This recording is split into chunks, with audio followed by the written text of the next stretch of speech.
राष्ट्रिय स्वतन्त्र पार्टी राजसभाका सभापति रवि लामिछानेको बन्दी प्रत्यक्षीकरणको रिट आज पनि हेर्न नमिल्नेमा परेको छ। लामिछानेको रिट आज प्रधान न्यायाधीश प्रकाश मानसिंह राउत र न्यायाधीश नित्यानन्द पाण्डेको इजलासले पनि हेर्न नमिल्नेमा राखेको उच्च अदालतका प्रवक्ता अच्युत कुइकेले जानकारी दिएका छन्। हिजो न्यायाधीशहरू मनोज कुमार शर्मा र सुनिल कुमार पोखरेलको इजलासमा परेको लामिछानेको रिट हेर्न नमिल्नेमा परेको थियो। हिजोको इजलासले हेर्न नमिल्नेलाई तोर्काएर बाँकीले गोला तान्ने व्यवस्था गर्न आदेश दिएको थियो, तर आज पनि हेर्न नमिल्नेमा परेको हो।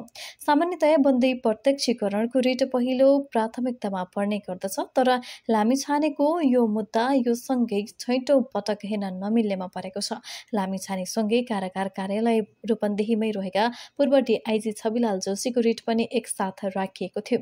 रवि लामिछानेकी श्रीमती निकिता पौडेल वैशाख 7 गते सर्वोच्च अदालतमा बन्दी प्रत्यक्षीकरण